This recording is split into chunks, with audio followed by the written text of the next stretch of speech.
Om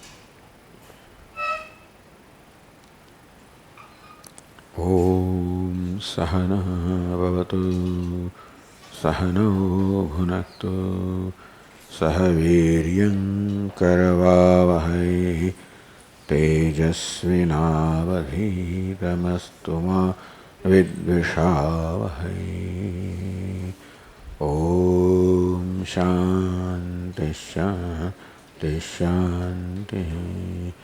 Om Purnamadah Purnamidam Purnat Purnamudachyate Purnasya Purnamadaya Purnamevavashishyate.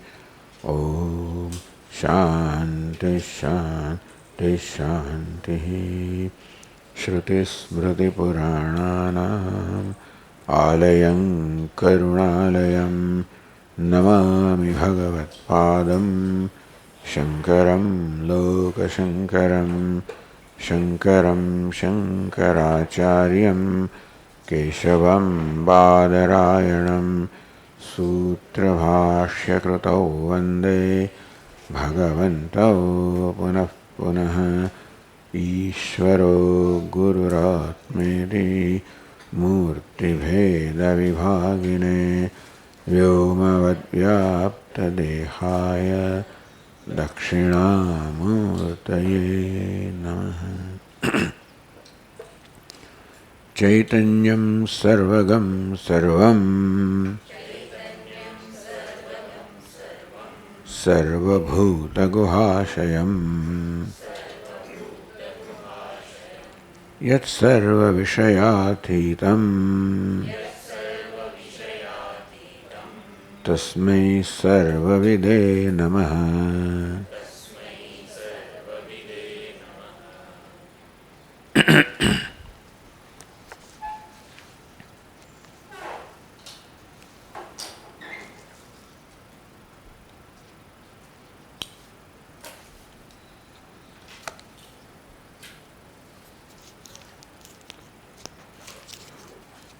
Right now, the teacher is addressing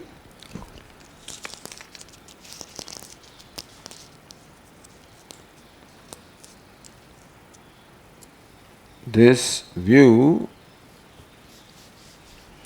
of Bheda Kalpana, of that school of thought which thinks that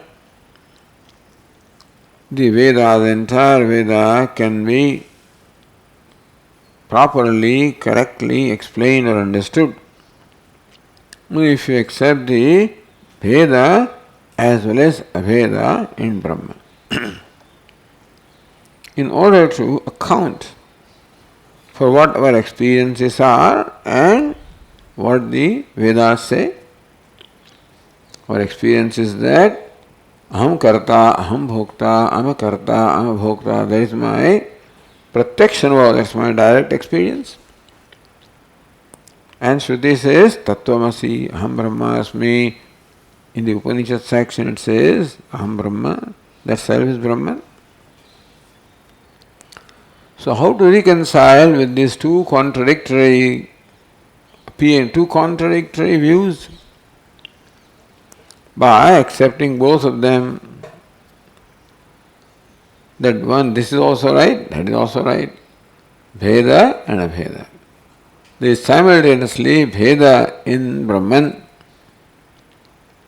where Brahman or Atma is thought to be Karta Bhokta, and Abheda, the Atma is thought to be Brahman, when without a second. So said that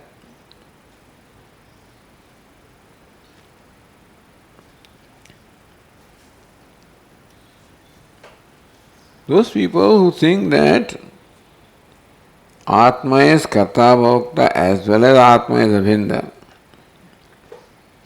they have not understood the purport or the Tatparya either of the Karma Kanda or the Jnana Kanda. Karma Kanda seems to accept the Kartritva, Bhoktritva of the Jivatma for the time being.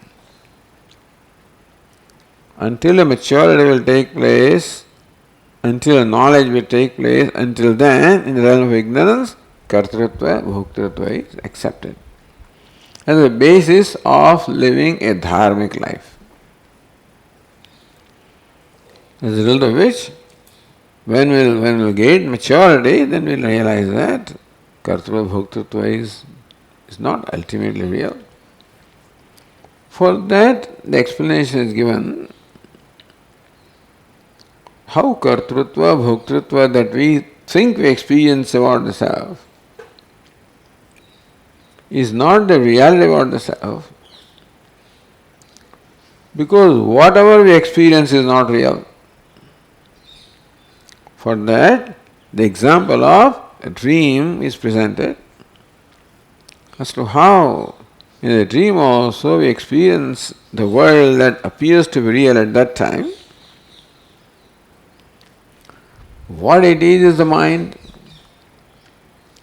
Like a cloth which is dyed with different colors. The dream, what one is experiencing is the mind, which alone assumes the forms of the subject and the object and the experience. The drashta, drushya, darshanam, all that we experience in dream, which in the dream thing is real. When we wake up, it turns out that it was all nothing but an appearance. Thus the dream experience teaches us that this duality of the drashta, drushya, darshanam is nothing but one mind manifesting as these three. And therefore, in the waking also, this duality or this triputi of drashta, drushya, darshanam is an abhasa, an appearance. Just as the mind becomes all these three in the dream, the mind becomes all these three in the waking also. Therefore, we cannot cite your experience of kartrutva, bhoktritva as an evidence to arrive at the conclusion that Atma is really karta bhokta, because what you are experiencing is not the self but the abhasa, the appearance that the mind has created before us. And so the dream experience, Vedanting says that is a very important experience, where Atma, the self, can be understood clearly as distinct from the non-self. Because there it becomes very clear that the whole dream world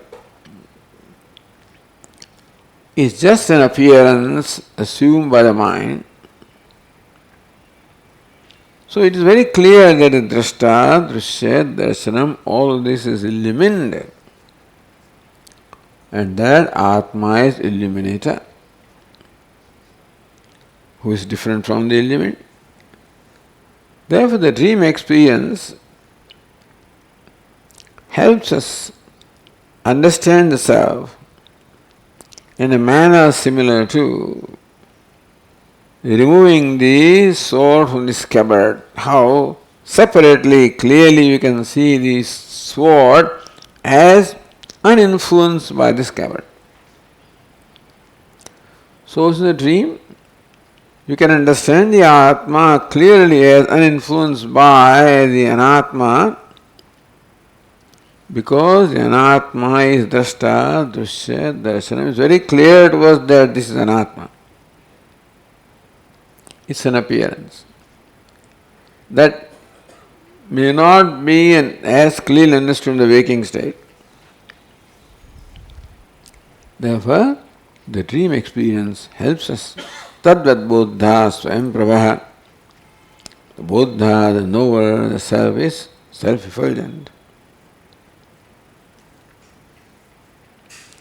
So not only from the experience of dream, we can understand kartrutva, bhoktva is pratibhasa and not a reality about the self. But the teacher says that the Upanishad directly says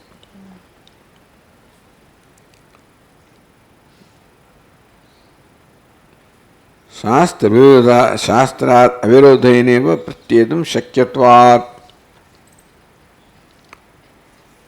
that from the experience of dream we understood that the kartrutva bhoktrutva is mithya, and therefore Atma is Satya, but the Upanishad clearly says Atma is Satya. Shuddha Atma Brahmaiva iti, Shuddha Atma eva Atma Brahmaiva iti. Upanishad reveals that Atma is Brahman.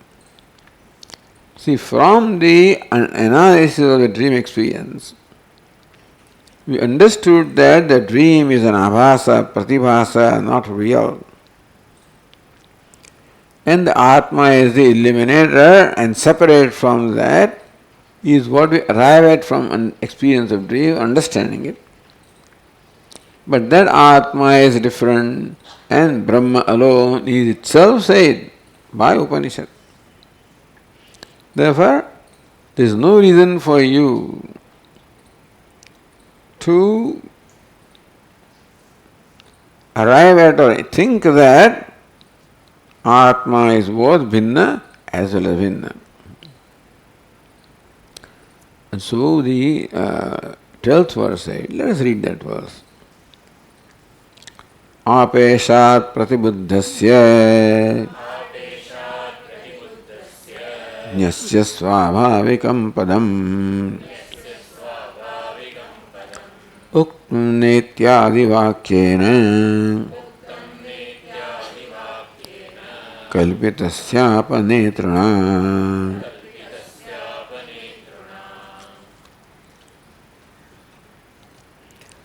Apeshat pratibuddhasya jnasya.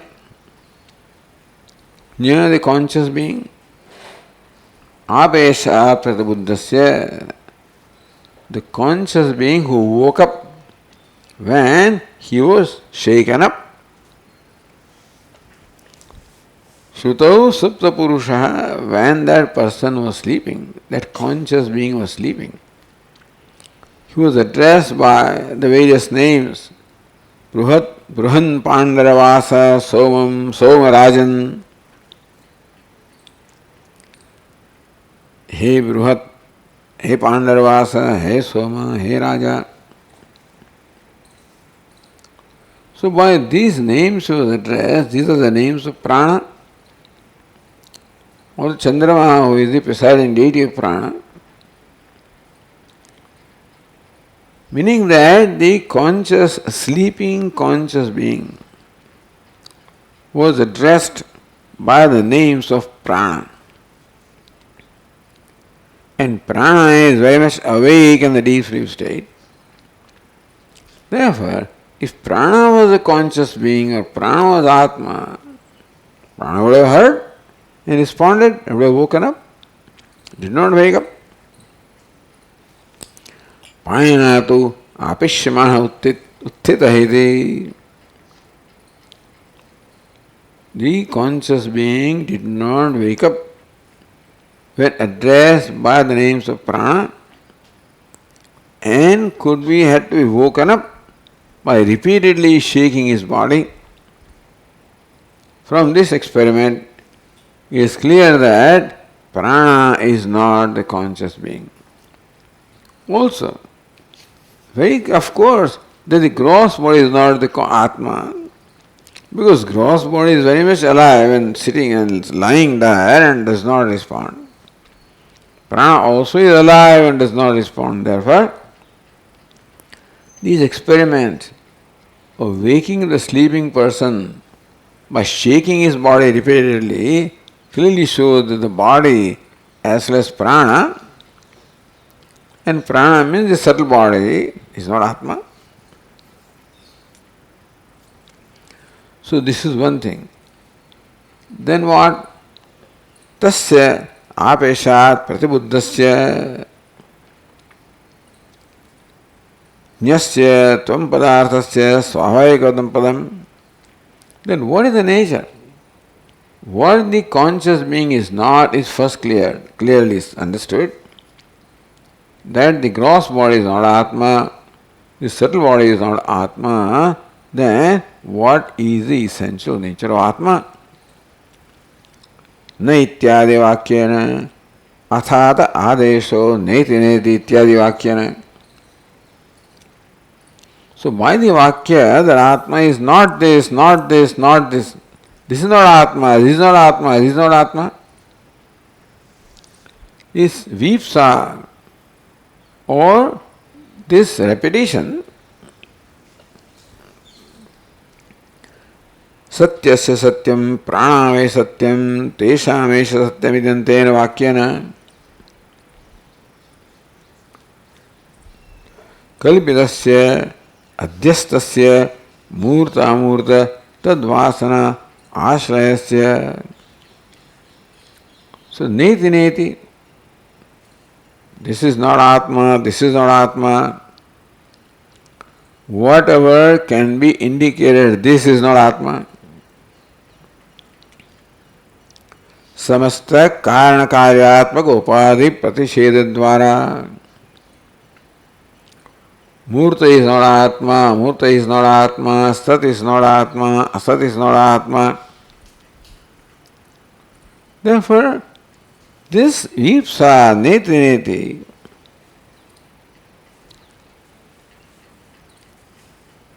enables us to understand that the entire karya karana upadhi, karya karanatmaka upadhi, the Vyashti upadhi is there, Samashti upadhi is there. Vyashti, the karya, gross body is karya, karana, subtle body, karana, ignorance. Similarly, at the Samashti level, all of this is not Atma, not Brahman. And so this is Nishedhatmakam Vakyam. Therefore, the whole gross and subtle world is declared as not Atma, not Atma, not Atma. By saying that Atma is devoid of Karya, Karana, Karana, meaning devoid of all the Visheshanas, all the attributes. So this Vakya, when we deliberate upon that, this Neti Neti Vakya, what is it that it really reveals to us? It invites us to negate whatever is negatable, whatever can be addressed, or whatever appears as idam, idam, neti, neti is naidam, naidam. Whatever can be objectified is not Atma. And in order to make sure that everything that is objectified is included, not only the karya, the effect which we can objectify, but the cause which is unmanifest, which may not be object, that also is included. That's not Atma. So this one leads us to Brahmani Saparivasatena. That ultimately leads us to, or helps us arrive at that which is not subject to negation. What is idam? Is object. Is something that is illumined, jadam, achetanam, paraprakashyam. So whatever is paraprakasham, achetanam, jadam, drishyam, all of this is negated by neti neti. That leaves what is saprakasham, which cannot be negated, because you cannot get rid of that from your consciousness. What is meant by negation is whatever it is that you can get rid of from your consciousness. You have freedom to withdraw your consciousness from that. The freedom to withdraw our consciousness or awareness of all the gross bodies of the gross world, the subtle body of the subtle world. You can even withdraw yourself from the causal world. And what remains is the self-effulgent self, and that is Brahman. So why neti neti? When Sitaji is asked, who is your husband? Sitaji says, one that is fair is not my husband. Leaving the one who is dark, it's my husband. That's a Shruti by the prakriya of neti neti. Why? Because that fair and dark both are experienced, understand? If the Shyama or the dark is not experienced and then you say this fair is not my husband, then lives what? Shunyam. That's what they think. That this neti neti prakriya leads us to Shunyam. It would lead us to Shunyam if we did not experience the fair one, a dark one. We are experiencing both, except that we are experiencing one as object, other one as subject. So you can turn away your eyes or attention from that which is objectified because you are eliminating them. So turn your eyes, close your eyes to what is objectified. And what remains from which you cannot turn away, which is your own self, that's what it leads to. So Brahmani Paryavasitena, this Vakya, this statement neti neti, helps the student to ultimately recognize the self-effulgent self as Brahman. And what can you negate? What is Kalpitam? That is called Satyam, which is Abadhitam, which is non-negatable. So when the Shruti asks you to negate neti neti, then it also says, is kalpitam, therefore you can negate it. So verse 13 says, Maharaja adayo lokaha mai yadvat prakalpitaha swapne tadvadvayam vidya Rupam vasanaya saha.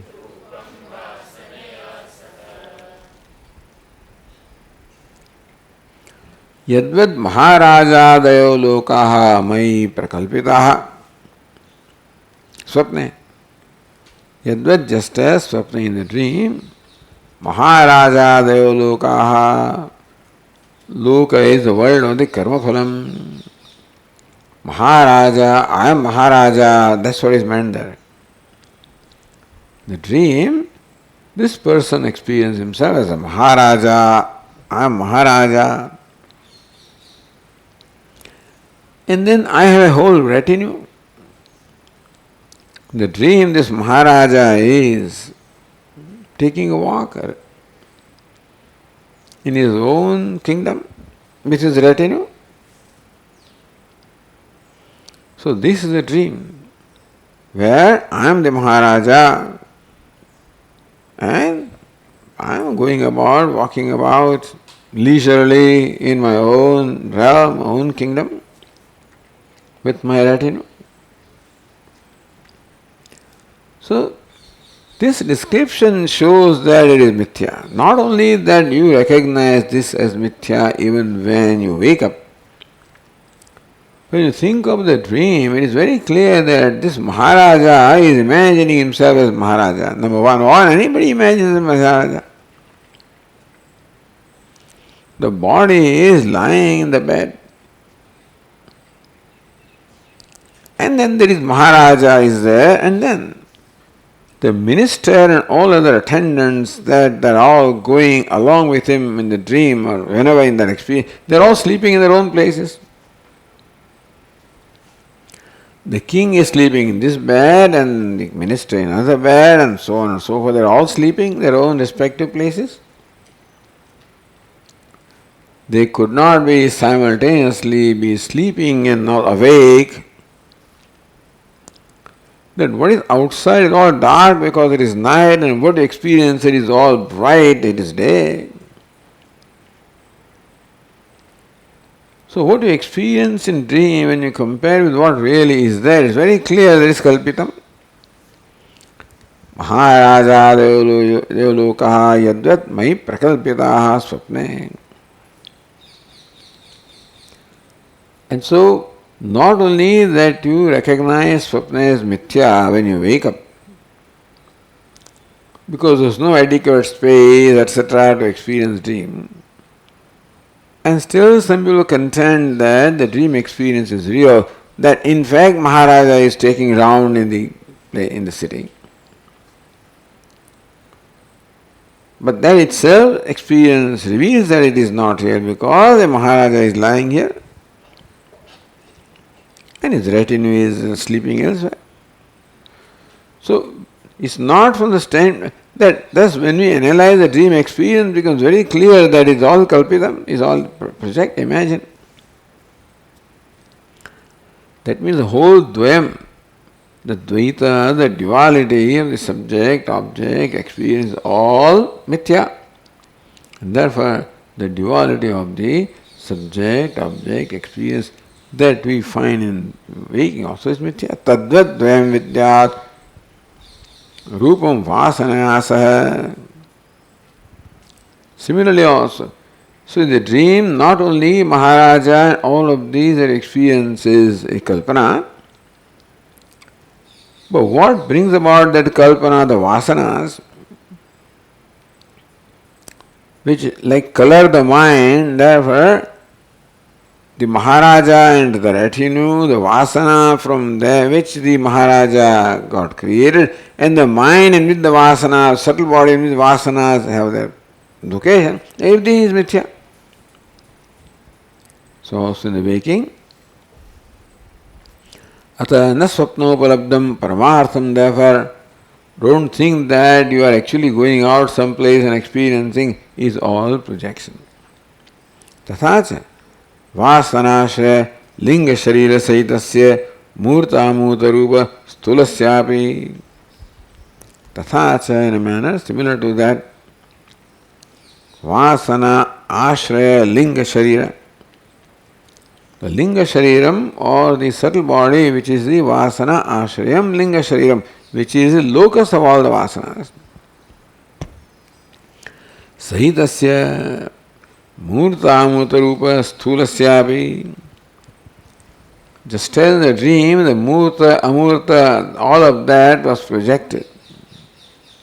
So mithya, along with the vasanas on account of which it got projected, along with the subtle body which is the locus of the vasana. So also in waking state, the murta jagat that you experience at the cosmic and the individual level, the vasanas from which this jagat is created, in the subtle body which is the locus of the vasana, all of this is mithya. Drugatmani kalpitatvam, all of this is projected in the drashta. Tad drishyatvad upannam yad drishyam tat kalpitam.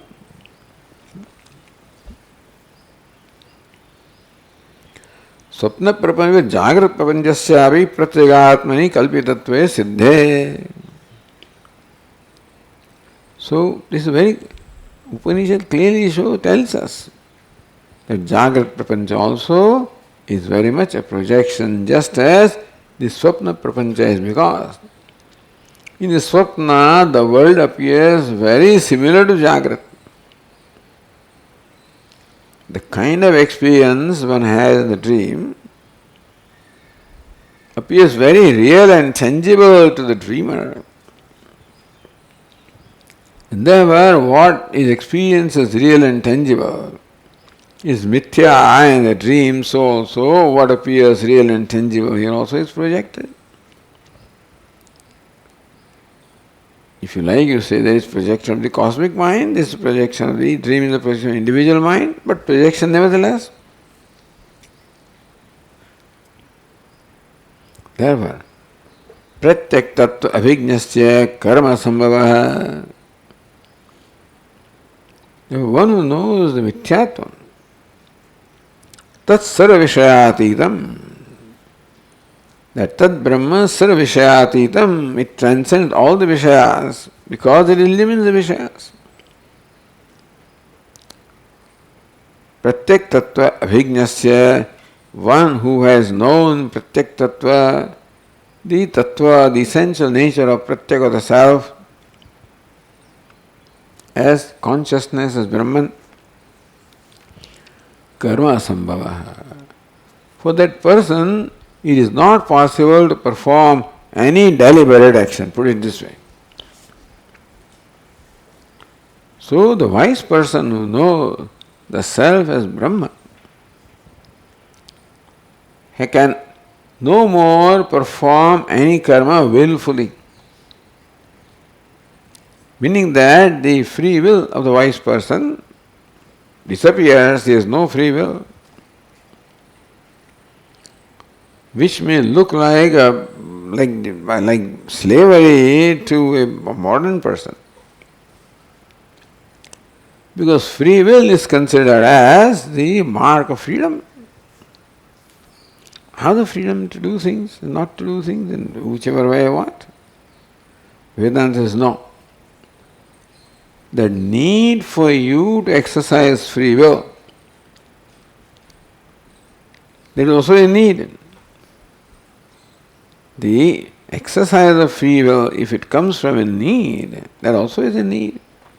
It's bondage. Therefore, and what is the purpose of free will? To change things.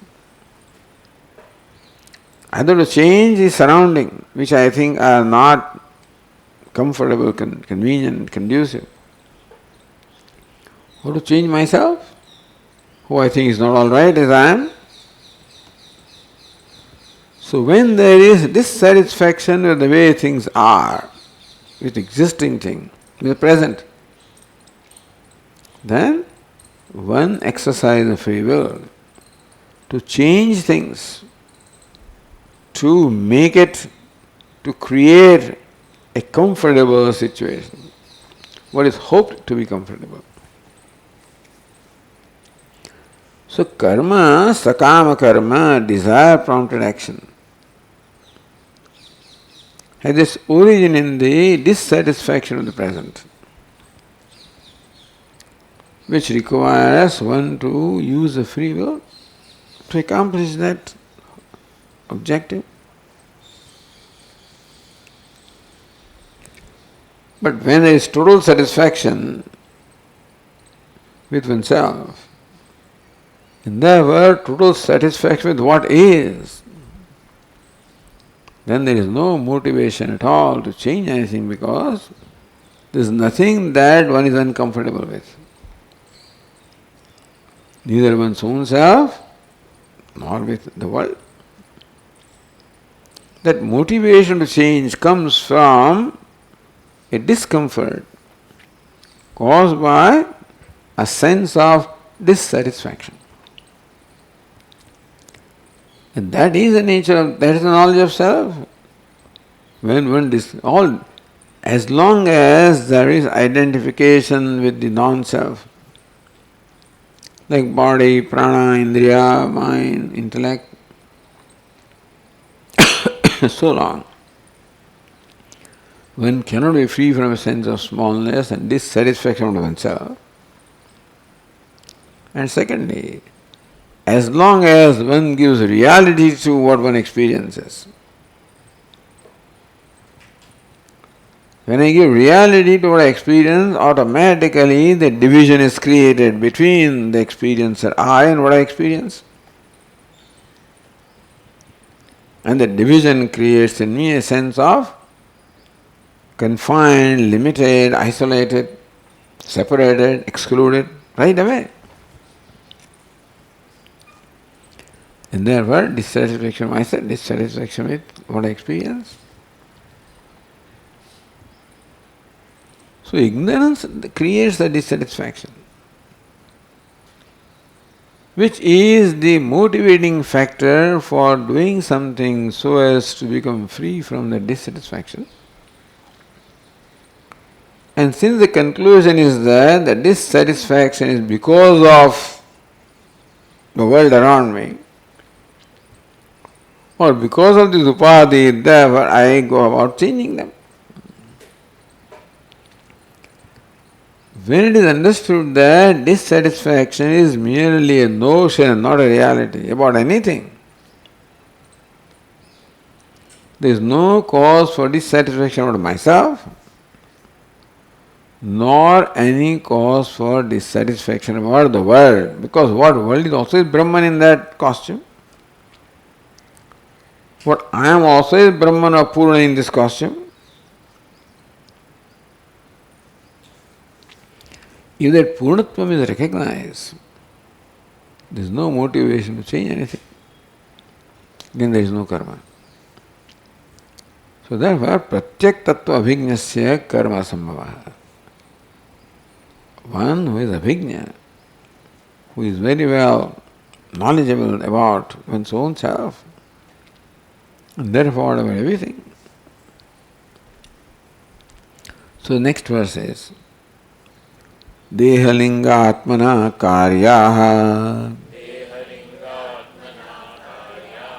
Vasana rupina kriyaha Neti netyatma rupatvad Name karya kriya kvachita.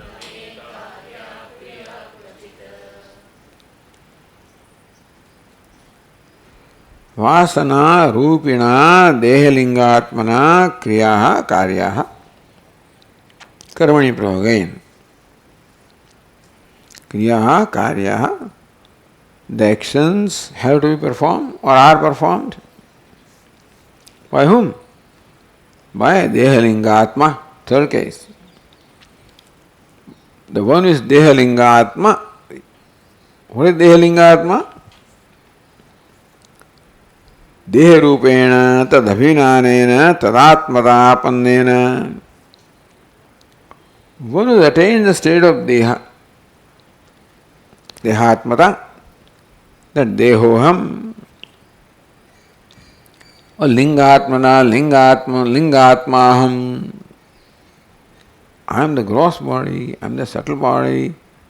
That Abhimanam, that notion about the self arising from identification is called Dehalingatma by this person.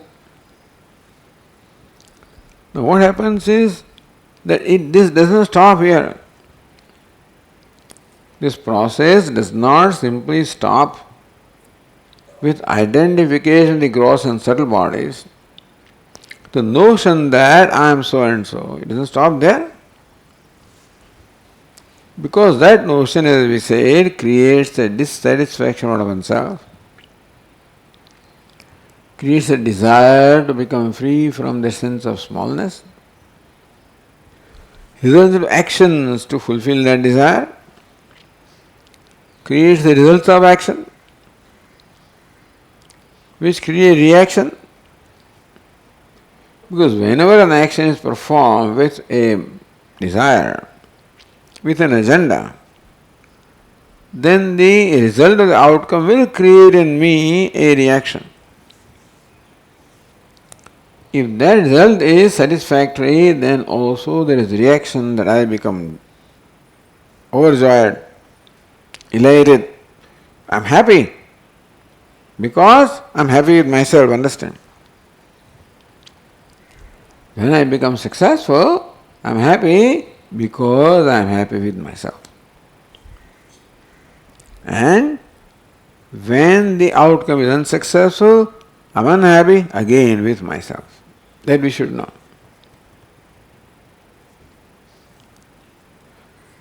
And so, when I am happy with myself, I want to repeat that experience.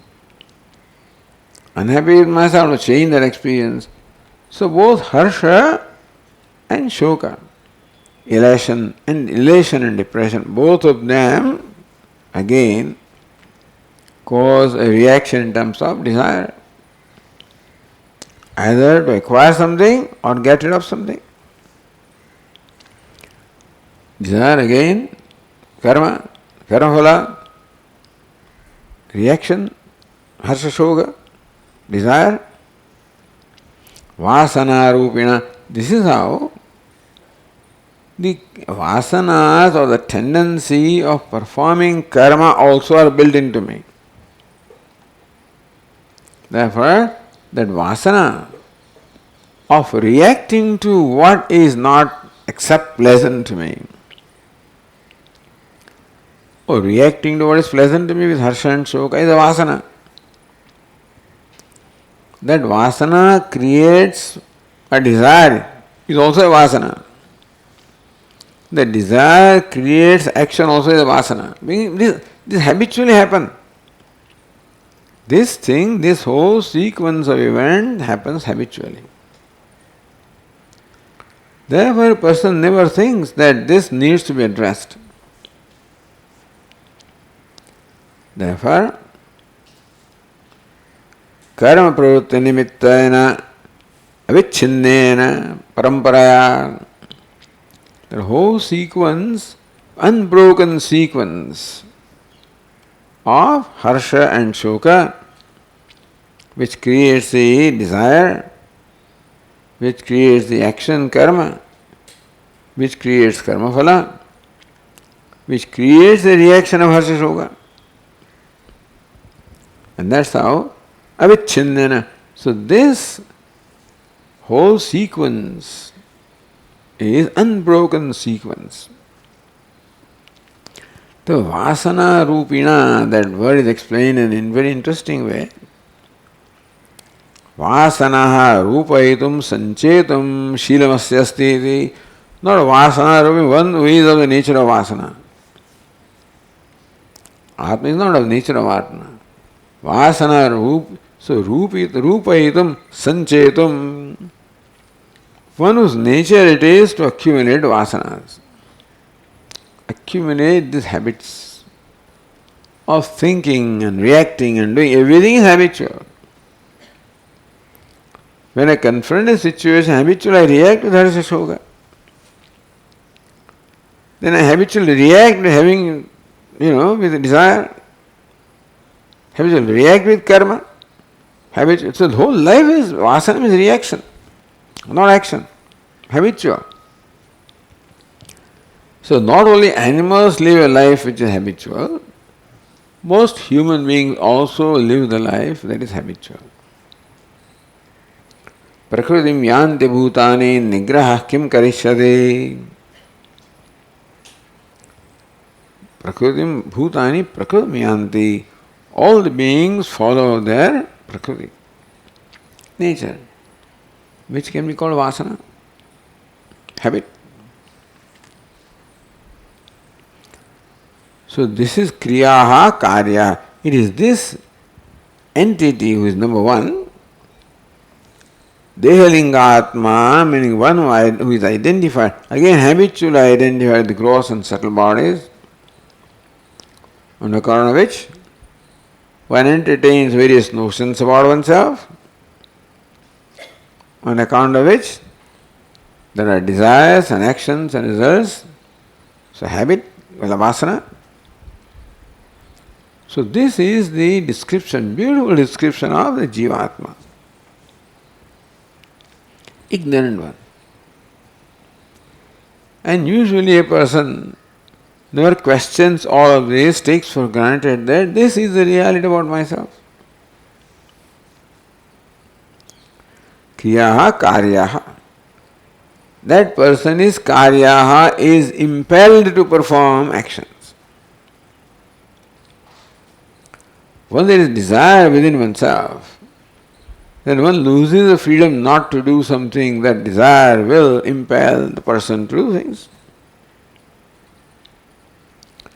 And secondly also, the sense of individuality that is created from the identification of deha and linga. Even if that doesn't create desire right away, what it creates is sense of individuality. sense of being a part of the whole, sense of being part of a scheme or a setup, and makes me sensitive that, hey, I am part of this setup who is supported by this setup, and therefore there is an urge from within oneself to also contribute back to compensate for the benefit that I am receiving. That's called kartavya. So two kinds of urge is there. One is simply dehalingatmana kriyaha karya. The one identified as deha and linga, gross and subtle body, that itself causes sense of individuality, an identity that I am so and so. And that identity itself creates the idea that this is my duty. So idea of duty is the result of identity. Brahmanoham, Purushoham, I am father, I am mother. Right away, this is what I should do. So if kriyaha karyaha, if the kriya is the kartavya karma, then also that's what happens to an individual, a conscientious individual. One who is sensitive or conscious about the favor that one is receiving, right away there is a urge from within to return that favor. And secondly, the vasana creates a desire over and above the sense of individuality. The habit of looking upon myself as incomplete, therefore desire to become complete, and therefore the actions and so forth. The story of, see, in these two words, the whole story of the individual is described. How therefore karma, kartavya karma and sakama karma, both of them become the way of life for an ignorant person. So kriyaha karyaha. This person who is ignorant of aviveki has to perform, or that's the karma is for this person. So when the Vedas enjoin the karma, it is for this aviveki. So he performs karma because he is mandated by the scriptures, and he performs karma because he is impelled by his mind. So two forces of impelling are there. When the scriptures mandates him, so he feels impelled, and his mind mandates him, so he feels impelled. So by the compulsion created by scriptures, the kartavya karma, and by the compulsion created by the scriptures, the sakama karma. It's quite all right. Neti neti atma rupatvat. However, now I have no more of that. I have no more dehalingatma. Because neti, first na, declares that dehatma I am not. See, it is not deha that is negated. It is dehatmatvam that is negated. Well, deha is negated by saying that it is not real. But dehatma, the one identifying the deha, I am not that. Lingatma, I am not. Niti nitya ityadina ukta atma surupatvat. Therefore, who am I? Ukta atma swarupaham. Brahmatma swarupaham. Name karya kriya kvachita. Kvachit.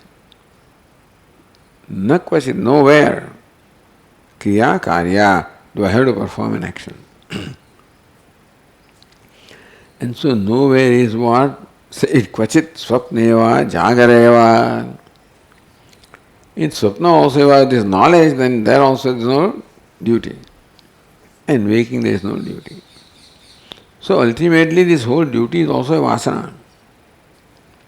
And by working with the vasana and waking state, that vasana goes away in dream state also. So a time will come in a dream also, there is no kartavya.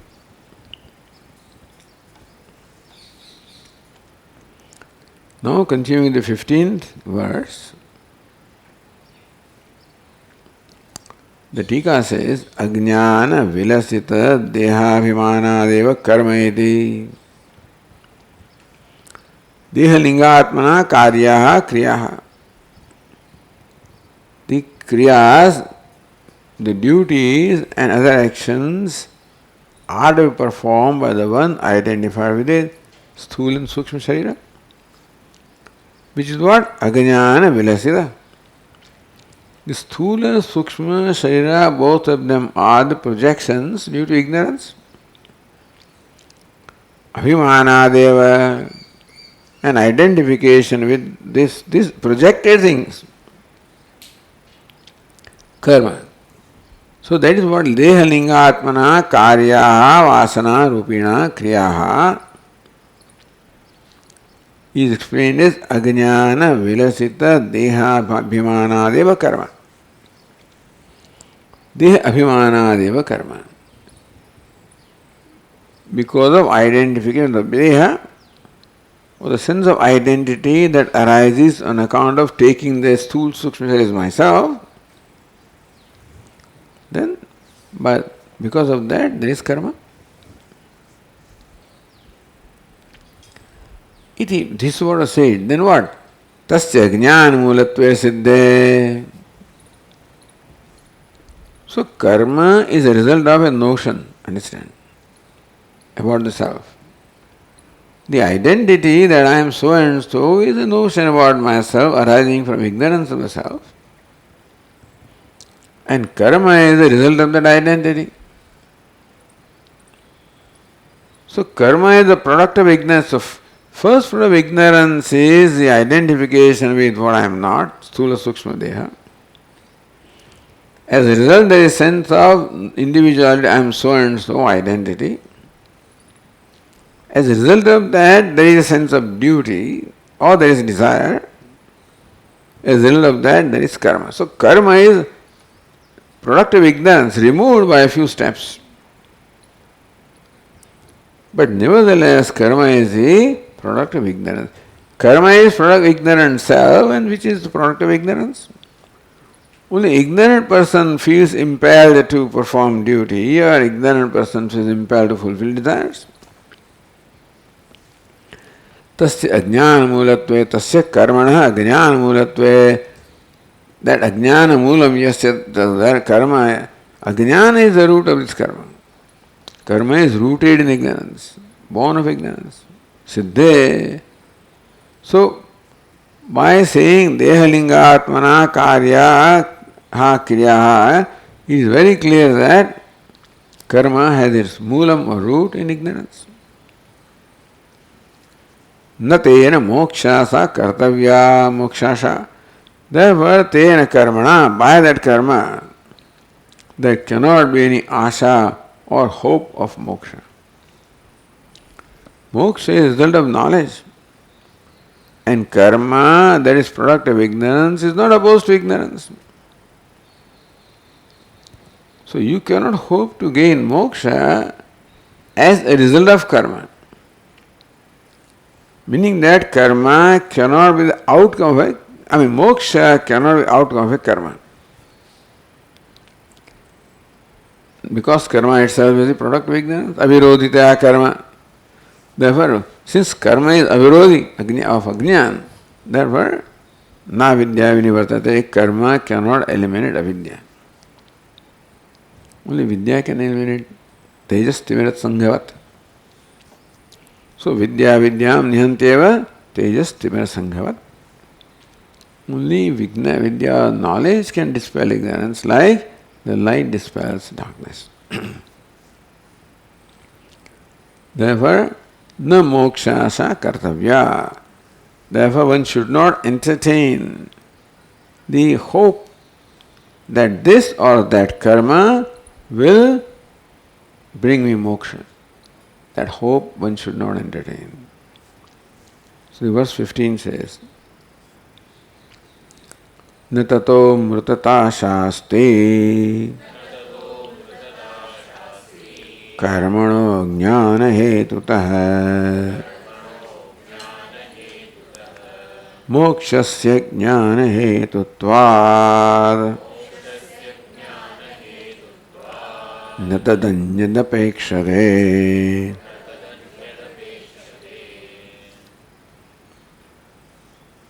न tatah, all. So the pronouns are used, therefore we should know what that pronoun is used for. Na tatah means karmana. From that, because karya, kriya, kvachita, the earlier verse ended with kriya or karma, therefore tatah. Na tatah tatah tasmat, fifth case, karmana. From that karma. Tikakara says tasmat karmana hetoho. Karmana, which case is that? Fifth case. In what sense? Hetu. So heto. So fifth case is in the sense of the reason, cause. So karmana hetoho. Because of karma, amurtata asha. One word, one compound word, amurtata asha. So amurtatayaha it should be, that's how it should be. Amurtatayaha asha, amurtata asha. Is it which compound? Tatpurusha. Sixth case, sixth, Shashti Tatpurusha. Amurtata asha. Amurtata asha means amurtatayaha asha. Asha, the hope of amurtata, amurtatvam, immortality or moksha. So karmana amurtata asha nasti. From karma or because of karma, there cannot be amurtata or moksha. Amurtata asha, amurtata. The state of amrutatvam means moksha bhavasya, the state of liberation. Asha, ashamsanam, expectation nasti. From karma or because of karma, there cannot be any asha or hope of amrutata, amrutatvam or moksha. That's the statement, pratigna. Na tatah amrutata, amrutata shasti. What's the reason? When you make the pratigna, hetu, so that's kutah. What's the reason why you say that? Ajnana hetutah. So karmano is already there, by the way. Na tatah, na tatah karmana amrutata ashasti. Pratigna. What's the reason? Hetu? Ajnana hetutah kutah. So ask, what for a reason? So all this tasil pratyaya by the way, kutah. Kim? So kuta. For what reason? Fifth case. Ajnana. This is also tasil pratyaya. Ajnana hetutah. Becomes simple, because that's how it fits in the meter, that is why. Not that the author doesn't know, how to construct a sentence, but ajnana hetutah, ajnana hetutvat. But that will not fit in the meter. Karmano jnana hetutvat should have been all right. But anyway, so it's a hetukatvat, in fact. Not hetutvat, hetukatvat. Ajnana hetutah, ajnana hetukatvat, ajnana hetuhu. Yes, that. So karma being that of which the hetu is ajnanam. Karma being that of which the hetu or the cause is ignorance. How? Avivekapurvakatvat karmana ityartha. How do you say that ignorance is the hetu or cause of karma? Avivekapurvakatvat. So that ajnana hetutah, that's the hetu. You explain as karmana avivekapurvakatvat, because karma is always preceded by aviveka. What is aviveka? Atma and Atma aviveka. Meaning Atma-buddhi and Anatma, the mutual superimposition that takes place, aviveka, which creates in me a sense of individuality, sense of identity, which creates a sense of duty or a desire.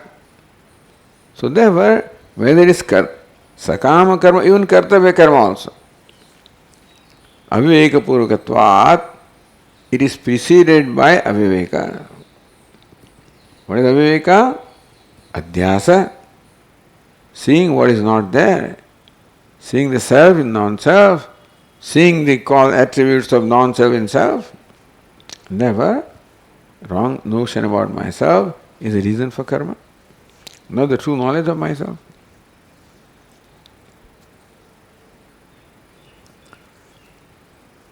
So what? Now you said na tata amrutata ashasti karmana, na tata karmana amrutata ashasti.